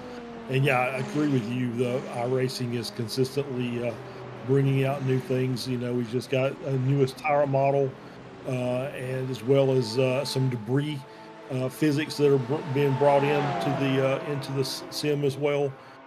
Bringing out some, bringing the gravel on the track, the dirt on the track from off track. So, you know, making the marbles actually make the car a little bit more difficult to brake and turn. So if you're offline, so yeah, it's just constant evolution. I gotta say, I've got some pretty bad marble-related stories here. I'm not talking about the ones I lost and have still Mm. not been able to find. I lost so many marbles, in fact, that my voice shot up like 17 octaves a couple of moments ago. I'm pretty sure that high-pitched squeal for me was so bad, I think any chihuahuas in my neighborhood may have just exploded. But apologies for that, and any distress it may have caused you viewers tuning into this broadcast here tonight. Where was I going? Marbles, yeah, marbles. Not talking about the ones that have fallen out of my head. I remember running the SCCA Solo Nationals in Lincoln, Nebraska every single September, and running in the junior karts in the Junior B, Junior A, and kart mod classes, and running out there with however many people it was I think it was like 1,400 drivers or something insane like that. A lot of marbles get built up offline, even at an Mhm. autocross. So just imagine. I mean, it's also anyone who's been at the SCCA Solo Nationals out at I believe it's Lincoln Air Park in Lincoln, Nebraska. Either way, it's giant concrete pads that basically work as a cheese grater against the tires. So running in a cart, you would hit marbles that are like, I don't know, the size of a dime. But again, you're Mhm. hitting those in cart tires. So that dime size for a marble is basically like a twelfth of the size of the tire. So you'd hit that, and it wouldn't even feel like you were driving on ice. It felt like you were driving around like Fred Flintstone on tires made out of stones, which is bad enough considering those old junior kart tires. The anyone has experience in karting, MG Reds. Holy cow! I am pretty sure that concrete would be stickier, as we see Nolan Bromer having a real sideways snap coming out of turn number 2. Actually, no, that's turn number 3. Got to always got to remind myself that Road Atlanta not very. At least according to the iRacing track map, not very good at numbering the corners because certain ones are just completely skipped at. It wouldn't be a Yeah. broadcast with me if I didn't mention and complain about iRacing corner numbering. Well, yeah, it's and we'll blame IMSA because I think they're the ones that actually do it. There we go. So, so yeah, just hearing your marble stories sounds like that running over a dime-sized marble is like running over a baseball with your road car. Yeah. Just don't really have a lot of traction at that point. But I'm noticing we've still got we've got 6 cars that have yet to pit. The top 4, along with Spolman and Heron in ninth and now 11th for Heron. So we've got 3 Porsches and a Merc up front that still yet to come into the pits and take their final stop. And we've got 9 minutes left to go. I'm sorry, 14 minutes left to go. My mistake. Math. Don't worry, Charles. My math skills are pretty rocky. So seeming to be also the skills that I have in saying the word "pretty" based off that three-peat from me. But with that taken care of, I think we'll talk about the racing action that we have left in these 13 and a half minutes left in this 70-minute long race. It's been a pretty good one thus far, and it's been a slow burner in terms of the strategy content, but yet again in these 70-minute long races, a strategy proving itself to be what matters the most. I mean, we've had a lot of drivers whose races have been completely derailed because of a bad call to come into the pits, and here, seeming to be just about the same case. Yeah, as we're seeing the replay of the start of the race and the big wreck well, I say big wreck, the dramatic wreck in the S's, with a couple of cars taking on damage there. As we're back with a replay with Paul Robertson and his Mercedes. Trying to make it 3 wide and a little spin. Robertson, good stop there by the other Mercedes to get the car halted without making any contact. Robertson actually is in P4 currently, so he's having a great run back up to the front. So I was looking at the timing and scoring as we're on board here with Corey Heffron with this little slide. And back to live Heffron. action. And Heffron running the bunny loop chicane there. Sorry to step on your Yeah. toes there, Charles. I just Yeah, wanted to rattle off that line before it disappeared out of my head. no worries. So guys, kind of looking at the 31-second gap from P1 to P5. The pit stops for these lead cars should be very, very short. We're talking, sub 10 seconds. And we'll get a good look as that was Jordan Breeden. It was 12.2 for him. My guess is these cars up front are going to be a sub 10-second pit stop time. So we may have a pretty serious battle amongst the top 5 once the pit stops have all finished out. We've heard of a battle of wits, now come down for the battle of the pits, but with that terrible pun out of the way. Well, maybe one of the better ones have come out of my mouth. I think, Charles, we were on that broadcast together where our slow motion broadcasting colleague was Mr. J.R. Gregory, who we'll see at some point here on SMB. He went off the track in a dramatic fashion in a race with a different broadcaster and popped up into low Earth orbit. And I think I responded by saying that J.R. Gregory had soared to new heights in the race. And that one was so bad that I'm pretty sure I had to issue out a public apology the day after. But Josh saying his computer nearly shut down at protest. Which honestly, my brain is shut down out of protest because of some of the bad puns that have popped out of it as well. But following Will Pierre in the number 17 Porsche and trying to figure out when he will come down pit lane. I got a feeling it's going to happen in the next couple of laps for sure. I mean, we only have 10.5 minutes left on the clock, so it will happen eventually. However, Pierre probably going to be sizing up that run through the pits soon. I mean, I think the full tank on these cars is maybe only like an hour and 5 minutes. I don't know what the fuel settings are for the race, but obviously it was it's just around the edge of an hour for Pierre and the Porsches. I mean, they're having a really good run, and he's just keeping it to the last minute. Is he coming in this time? Yes, he is. Pit stop coming for the leader. Into the pits comes Will Pierre, hitting that speed limit button well before he needed to. Doesn't want to risk a pit lane speeding penalty at this point in the race. Ian Anderson and Nolan Bromer going to join him in as well. Got a fantastic view riding on board with Pierre in that number 17 car. The choppiness of the pit entry road here at Road Atlanta. It's very, very bad looking asphalt. It's so chapped it looks like my my lips whenever I go too long without applying lip balm at this time of year. But the drivers coming down pits are having their own race of their own, and a very important race at that. Michelle Squirek has taken the lead as a result of all of it. Will Pierre spent 14.2 seconds stopped in the pit stall and 41.9 down the pits overall. Michelle Squirek compared to a 38.8 to Will Pierre's 41.9. That's going to allow Michelle Squirek to jump into the lead of this race. With about 9 minutes left on the clock, the fight is still not over. There is time for Pierre to close up that gap and maybe get the move done to slip his way back up into the lead. Yeah, I mean, it's possible. There's only a 3-second gap between Squirek and Pierre. I'm just kind of looking at those.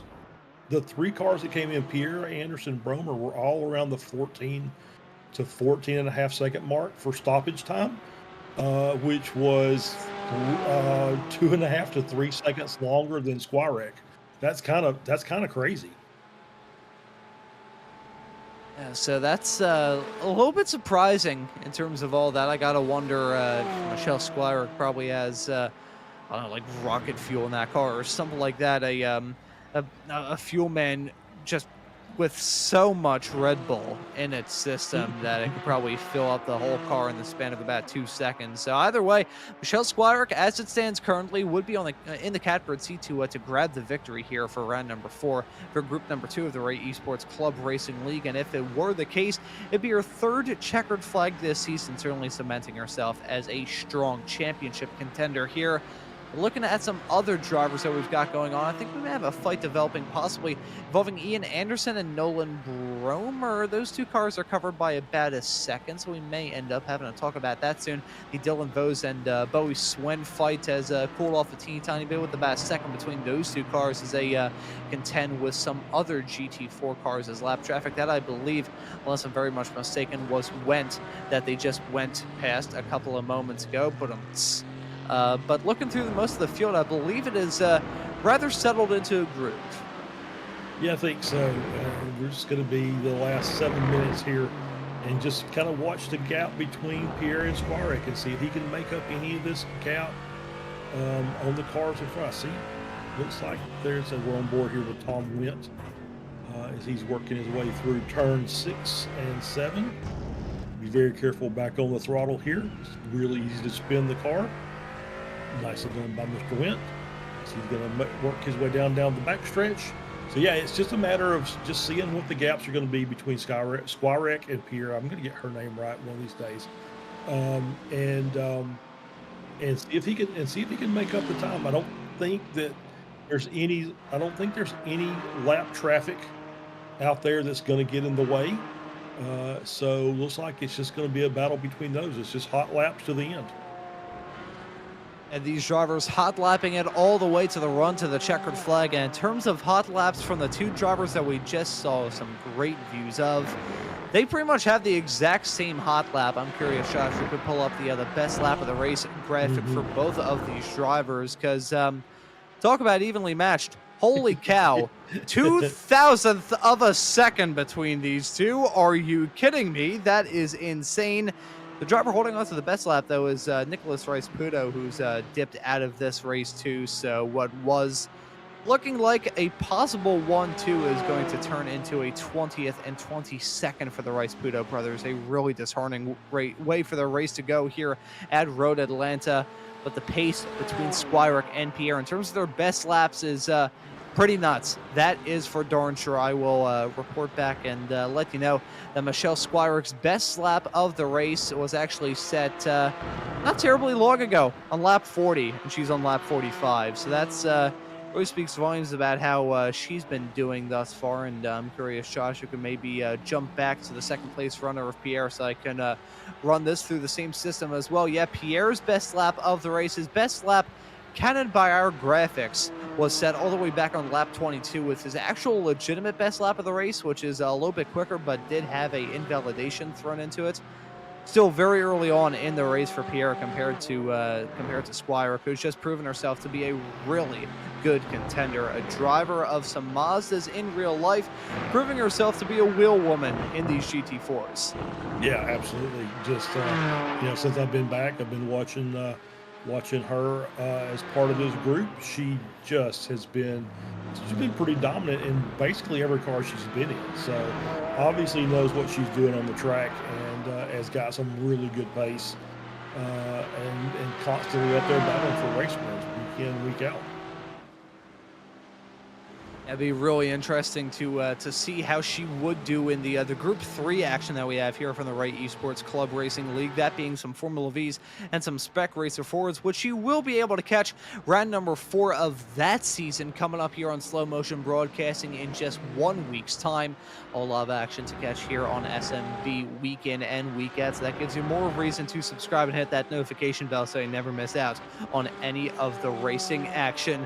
Coming to the end of this race, though, with about 3.5 minutes left to go on the clock. That gap between Squirek and Pierre not really going down. It was about a 10th quicker last time by for Will Pierre, but that's he's really going to have to swing for the fences if he wants that 2.8 second gap to turn into some sort of advantage towards him. Yeah, it's really he's managed to take about 2/10 out of it, and he's slowly bringing it down, but not nearly enough. I think he can make up the gap. It's going to something dramatic is going to have to happen for him to catch back up to contend for the win. Yeah, gonna need to swing for the fences. As we checking on Mr. Dylan Vose, saw he was off track for a little bit of time there. I don't think he's crashed. We're hearing from Josh that Vose definitely did go off the track, and we're going to get a replay loaded up to see what happened to. Here's Bowie Swin, who I think was around Dylan Vose throughout a vast majority of this race, right behind Vose as he goes off the track in a wild fashion. Through turn number 1, you can see Swen taking that rather peculiar line through 2 and 3 just to avoid any sort of drama when Vose rejoined the racetrack. But as I have one lost spot, it's really no harm, no foul for Vose. Looking at a battle right behind, though, we've got Ryan Campbell, Chuck Labano, and Matt Thompson covered by just about nothing. Actually, I believe one of those cars is Edgar Sentinelli. My apologies. But either way, Labano and Campbell, 2 Frito Sport cars right behind the Frito Sport man himself, Mr. Edgar Sentinelli. And let's see how things are going to shake out. Maybe just going to have a Frito Sport train all the way until the checkered flag, because the next car behind them that isn't a Frito Sport car, because John Casey is Casey Knight down in 12th. I gotta commend Casey Knight for putting on a pretty solid recovery drive in that 210 car, because she started this race backwards in the wall coming out of turn 5, and it made up some pretty solid spots to find herself in 12th with probably about a lap or 2 left to go. Barry doesn't have the white flag in the air, but will next time by for Michelle Squirick. But Squirick's teammate and roommate, Casey Knight, putting on a very good drive. Yeah, Knight's done a good job just to recover, get an early spin, drop to the back, and nicely done to get back up and get a decent result out of it. 12th out of 31 cars is still pretty good. I mean, you're in the upper half. Which is not where you were after the first lap. So, I mean, great job by Casey as we see a replay of her. And now we're back to live action. Oh, the gap is now down to a second and a half in the top 2. So that gap is closed significantly. Yeah, it absolutely is, Charles. Down to 1.5 seconds. A white flag, though, is in the air for Michelle Squirick. Only one more lap of racing action, which at this point is really just about 3/4 of a lap of racing action left for her. Will Pierre, though, if he gets a really good turn of fortune and a good turn of pace on this last lap, who knows? They try and go for a move, hang off into turn number 10, some side-by-side racing involving Campbell and Labano. Labano remaining in P9 as it stands currently, but Michelle Squirick and Will Pierre. Squirick's dropping back. That gap is now teetering around a second. I'm curious how things are looking in terms of pace for Michelle Squirick's race car. Has Will Pierre gone a very powerful drift? I don't think so. Has he turned on the nitrous? I'm not sure if iRacing has simulated that yet. Last time by, look at the laps. Michelle Squirick at 126.1. There must have been some sort of mistake for her in that number 75 car to cause that dramatic of pace loss. But either way, just looks like there's not going to be enough time for Will Pierre to close up that gap. Will Pierre going to be running in second to Michelle Squirick, who rounds her way out of that final chicane for the last time in this race. And it's going to be Michelle Squirick grabbing her 3rd victory on this season. Michelle Squirick, your winner here at Road Atlanta. Will Pierre going to finish in P2. Gonna have to wait a little while to find out who's going to occupy the final podium spot. It was a fight to the line, and it's going to be Kyle Robertson, the 215 car, taking that final podium spot when everything is said and done. Ian Anderson just behind in 4th. Nolan Bromer go round out your top 5. But I'm curious here, Charles. I think if we had a 1 hour and 20-minute long race, do you think that would have been Will Pierre's race to lose? I think if we had a 1 hour and 12-minute race, I think that would have been Will Pierre's to lose. I have a theory. My theory is I don't think Squirick had just enough fuel to get to the end. I think she short fueled on her pit stop and maybe had to do a little fuel save for the last couple laps just to get home. That's my theory. I certainly would not rule that out at all. I'm not sure, based off the replay system that we've got going on here, if we would be able to load up a replay of Michelle Squirick possibly heading into the turn 10 chicane, maybe. Because, I mean, even in that last lap, it was still not a good lap for Michelle Squirick. She was in the 125.3s, while Will Pierre was in the 124.6s. So that's a rather sizable gap. 0.7 of a second, I believe, in terms of pace there. So that's a rather large pace differential to have. And trying to hear whether or not Michelle Squires was lifting at any point at all in that final lap, because certainly seemed like it in terms of pace. I doubt very highly it was just a sheer drop off in performance. It's right on board with her heading off into turn number 6.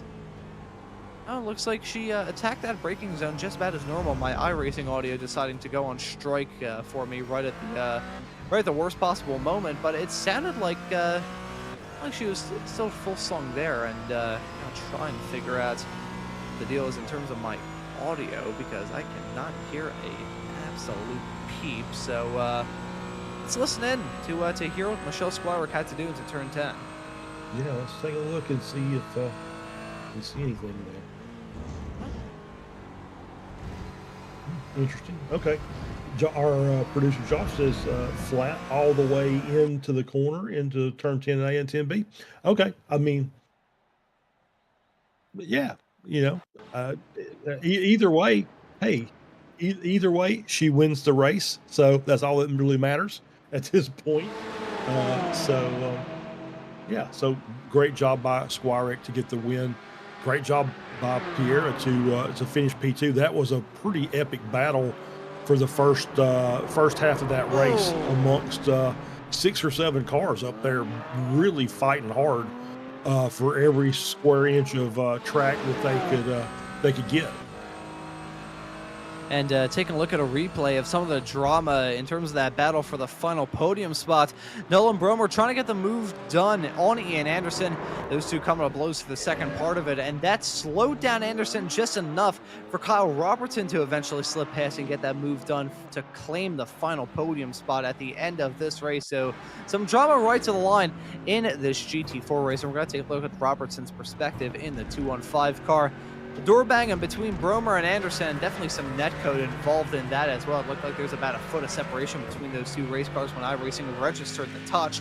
But either way, it's going to result in Robertson running at your podium in third. I do believe we have Michelle Squires and Kyle Robertson waiting in the interview waiting area. So we'll have a chat with them in a couple of moments. But I think first things first, we will take a look at the results when everything is said and done from the 4th race for group number 2 of this Ray Esports Club Racing League season. It's Michelle Squires grabbing her 3rd win in a row, her 3rd win this season in the process as well.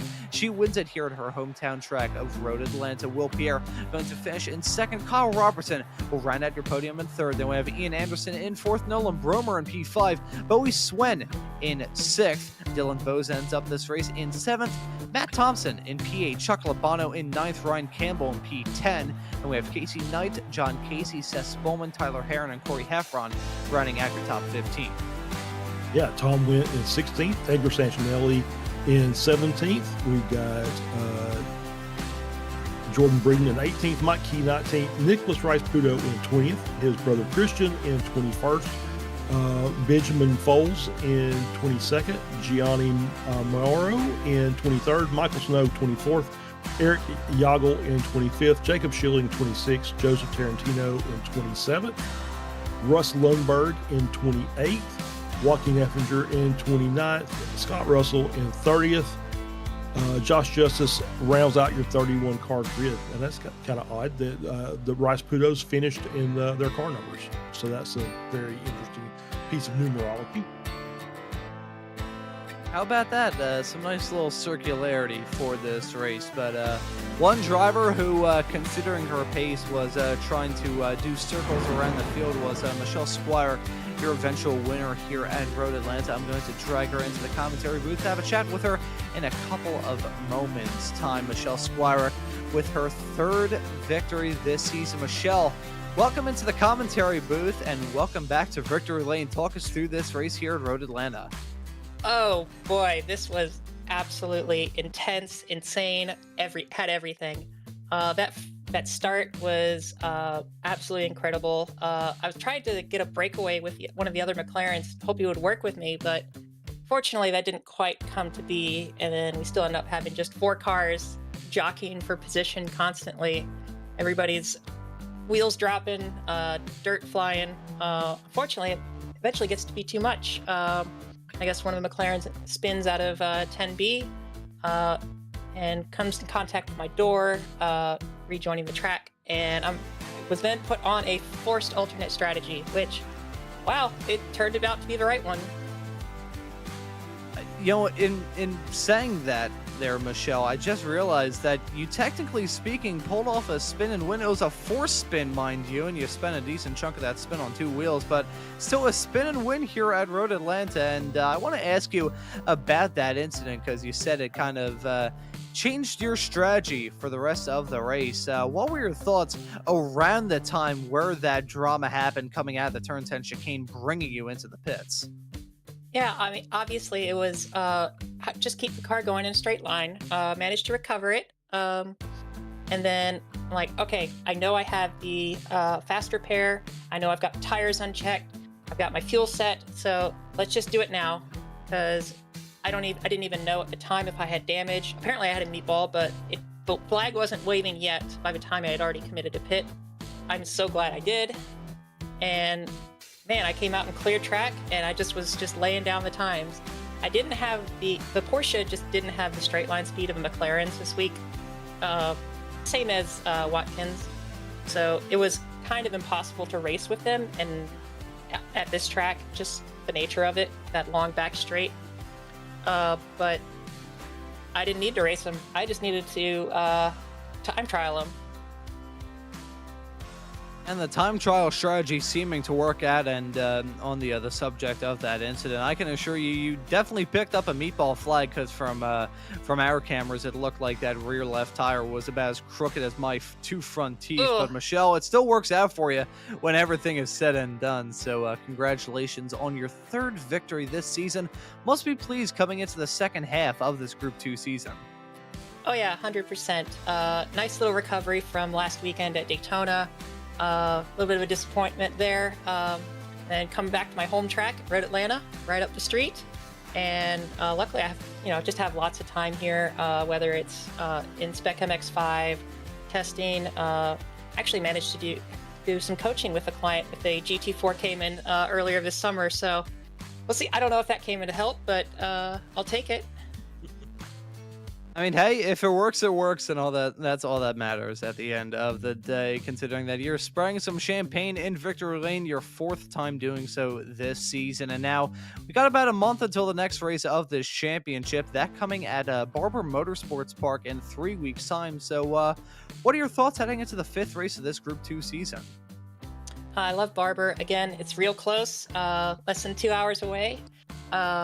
And it'll be really nice to go there. I always joke it's a golf course that they were building, and they decided to make it a racetrack. They came to their senses. Absolutely. Yeah, I was going to say you may have to skate around the way you describe Barber, just based off the fact that Charles is here in the commentary booth. And Charles, how far are you away from Barber? It's like 15 minutes, right? It's a very difficult 15-minute drive across town. So So arduous. Yeah. All interstate. So it's they call it the Augusta of the IndyCar season. So we'll take it. It's a gorgeous place. Oh, 100%.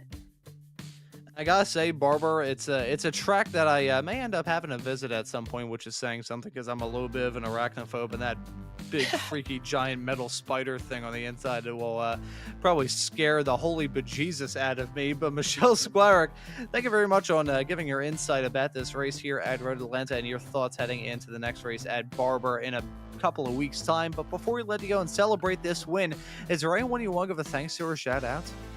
Yeah, obviously. First, want to give the thanks to Casey, giving me all the gaps as I was going through on this strategy, trying to keep me calm. Wonderful. Thank you so much. And then obviously everyone here at Slow Motion Broadcasting, Raise Esports, and Sim Motion for putting this all together, making it come to life. It's fantastic to watch and participate in. And then my real life team, Formidable Racing Development, and real life sponsor, rspeed.net. Always have to thank those real-life sponsors there. But Michelle Squarick, thank you very much for joining us in the commentary booth. Well done on the victory, and excited to see you back out on the racetrack for the rest of the season. Thank you for joining us. Thank you. And that right there was Michelle Squirick, the winner here at Road Atlanta. I nearly said Road America. That's a couple of 1,000 miles off. But Charles, got some more drivers waiting in the interview waiting area. Who do you want to have a chat with? Well, let's bring in Wilkie here, and let's talk to our P2 runner, because he was involved in as much of that as anybody else. Will, welcome in. Welcome in, Will, and congratulations on P2. Made a nice charge there at the end, but just did not have enough laps left to catch up to Michelle. But the first half of this race was really intense. Talk about it from your perspective. I was trying really hard to, I really wanted to just kind of build up a gap to the rest of the field, because I was getting pressured from behind every time the McLarens up front were fighting with each other, and I was hoping they would just maybe push each other, try to follow in a line, get a few seconds, and then maybe push towards the end of the race. But it was just as fun to continue racing and hunting for position the whole time. I tried to stay mostly conservative and fuel save for a while, and then once the race started getting later into it, I tried to make some moves, make some positions. Michelle had a wild, awesome fuel strategy that was completely emergency. And I guess it worked out because she was able to run clean for most of the race.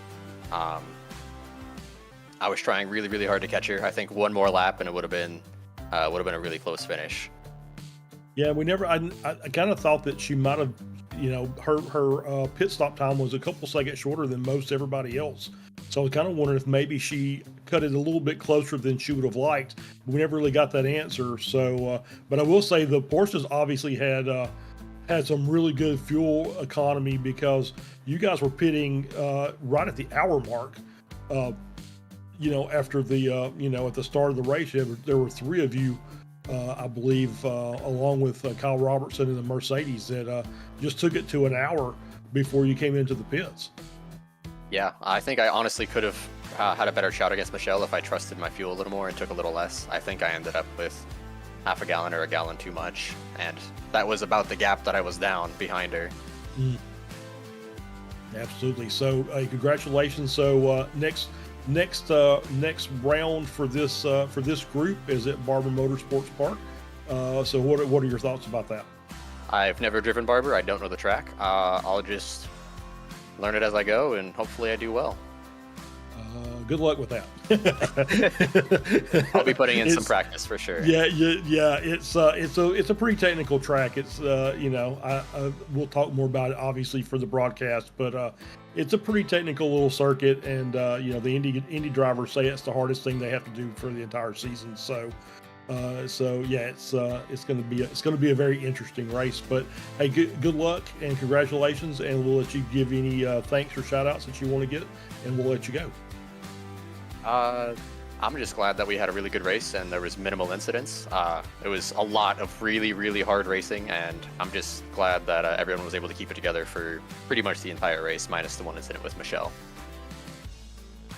All right, Will, thank you, congratulations, and we'll see you next week.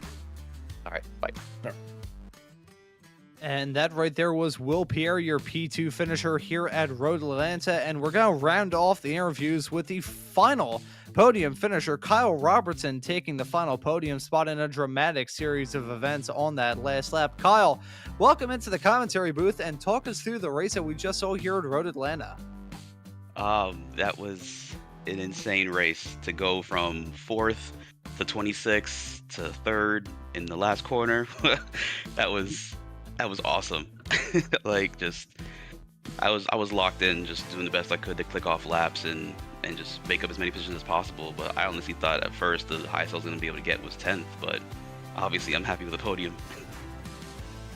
Yeah, certainly very happy with the podium, and with all that drama heading into turn number 10 and just the final few corners of this race period involving you and some of the drivers here going side by side with, I want to ask you about your perspective and all that drama, just like the story of Moses parting the Red Sea, seeing those two cars go off the track in front of you and picking up the pieces as it fell out of their hands. I want to ask you about your perspective and that dramatic conclusion to the race.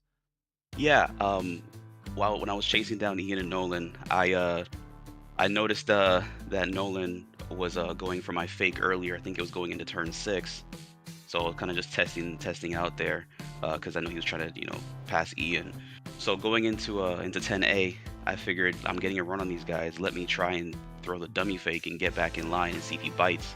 And he did.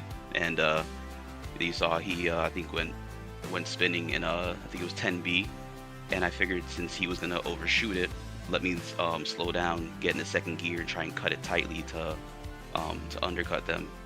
And yeah, Nolan went spinning, Ian went a little bit wide, and I just had the gash mast and was just doing my best to get the best run I could without contacting Ian going over the bridge.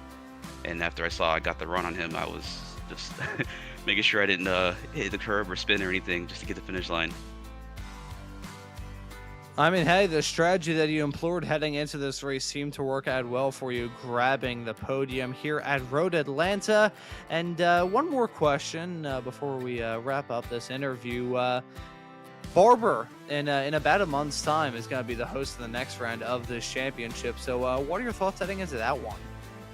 Barber's a really fun track. I have driven it before when I was doing the GT4s in the Porsche. I haven't done it in the Mercedes yet, but I know it's going to be a good time. I'm excited. This GT4 series is competitive, it's close, and we're going to have a lot of fun at that track too, especially all the undulations there. So yeah, really can't wait for that one. That we certainly will, and really looking forward to that race in a couple of weeks' time. But Kyle Robertson, thank you very much for joining us in the commentary booth. And before we let you go and celebrate this podium result at Road Atlanta, is there anyone you want to give a thanks to or shout out? Yeah. My team, Drive Trainer Motorsport. I appreciate the support they always give me. My teammate Bowie had a great finish in 6th in this race also, and then the rest of our team, Andre, Garrett, Colin, Miles, TJ, we all help each other out, trying to just get faster and do the best we can. So it's moving us up through the field now, both of us in the top 10. So yeah, I'm really thankful for my team, and got to shout out for you guys again and Stevie Ray for getting this league together, because it's a blast, and I look forward to this every Wednesday. I can certainly join you in that brigade. Looking forward to these broadcasts every single Wednesday, just as much as you're looking forward to them out there on the racetrack. But Kyle Robertson, thank you so much for joining us in the commentary booth, and congratulations on the podium here at Road Atlanta. Thanks, guys. Take care. And that right there was Kyle Robertson, your final podium finisher from the 4th race of this Group 2 season here from the Ray Esports Club Racing League. A race, Charles, where we were expecting some drama, and we certainly got it in spades with some aerial acrobatics, some head-on hits into the wall. Lots of drama, lots of action, the same sort of stuff that we look forward to every single week. So final thoughts on this race before we wrap things up. Yeah, I mean, this is kind of what you expect when you're racing at Road Atlanta.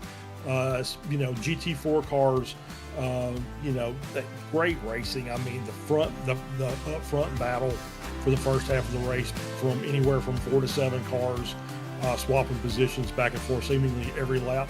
Amazing driving. And yeah, we had a few, obviously we saw a few one car and a couple car incidents, but no real major kerfuffles.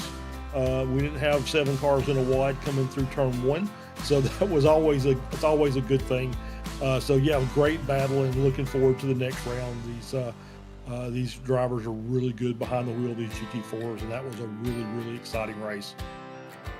Of course, the next time we are going to be seeing Group 2 action from the Ray Esports Club Racing League here on Slow Motion Broadcasting is going to be on February 19th at Barber Motorsports Park. So we got a whole lot of action to look forward to between then and now. In fact, going on right now, which you should probably tune into once you're done watching this broadcast, is the Sim Racers Group Intermediate F4 Championship. That broadcast and that race is presently going on. They're running F4 cars in the rain at Osherslave, and I'll be tuning into that broadcast. And I think looking at it bad right now, they're just a tick over 2 minutes into that race. So that completes the Wild Card Wednesday coverage here on SMB. And have it be known that just because that's the end of the action on Wednesdays doesn't mean it's the end of the action, period. In fact, every single weekend here on Slow Motion Broadcasting, we've got the Weekend Warriors, all 3 series of Formula Vs. We've got that coming up on Saturdays at 2:20 p.m. Eastern Standard Time. Meanwhile, with Super Sundays here on SMB, we've got the Formula Ford Weekend Warriors at 12:45 p.m. Eastern Standard Time, and the Spec Racer Fords running at 2:45 p.m. Eastern Standard Time. Got an awesome slate of racetracks to look forward to with the Weekend Warriors: Sebring for the Formula Vs, Cadwell Park for the Formula Fords, and Winton for the Spec Racer Fords. And that's not it in terms of the stuff that we've got coming up here on SMB. In 1 week's time, the Ray Esports Club Racing League Group 3 for round number 4 for Group number 3 going to be running at Willow Springs. We also have the American Muscle Series that you can catch every single Tuesday night here on SMB. It's returned home. We had a brilliant opening race to that season at Brands Hatch just 24 hours ago, and really looking forward to that season being back here on SMB with some good old-fashioned American horsepower every single Tuesday. And that is all the action here on SMB. Gives you more reason to subscribe and hit that notification bell so you never miss out on any of the racing action. But as for this broadcast of the Ray Esports Club Racing League, round number 4 for Group number 2, that will just about do it. And so, for myself, Ron Maunz, Charles Bachot joining me in the commentary booth, and Josh Wilkie doing a wonderful job working all the cameras in the virtual production hauler, I say thank you all so very much for watching. Have a great rest of your night, and we hope to see you all wherever it is in the not-too-distant future.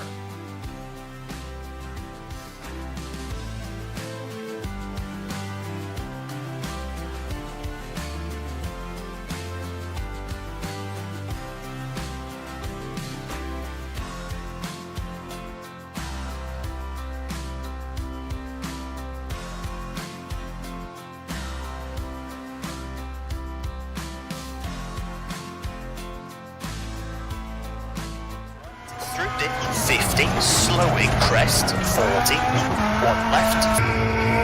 Caution to 2 right short to 5. Introducing the Sim Motion Rally Sequential Shifter.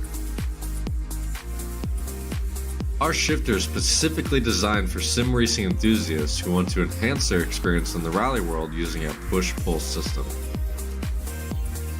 Compatible with wheelbases like the Sim Magic Alpha series, V&M Direct Drive, Fanatic, and Simucube, and can easily be installed in minutes. It also has the adjustability to suit any wheel or driver's needs. It's also plug and play with titles like Dirt Rally, iRacing, and WRC. Available now at sim-motion.com. SimMotion has teamed up with iRacing and V&M Simulation with an extreme prize package for Season 4. To win, paint any car with a SimMotion logo, race in 10 official iRacing events, and you are entered to win an extreme direct drive and GT wheel bundle. But that's not all. Compete in the Formula 1600 Fixed Series, win your division, and you could score this set of pedals. Gear up and get racing. The rewards are waiting.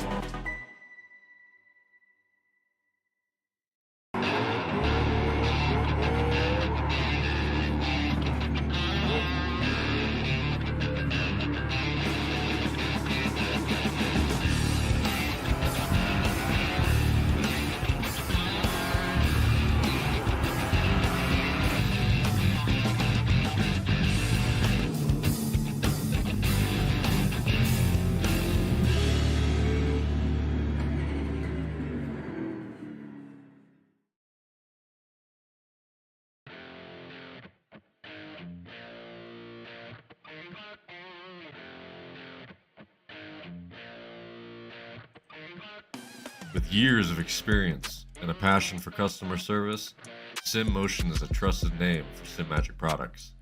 Whether you're just getting started or a seasoned pro, we have the gear to get you on the podium. At SimMotion, we don't just sell gear, we fuel your passion for sim racing.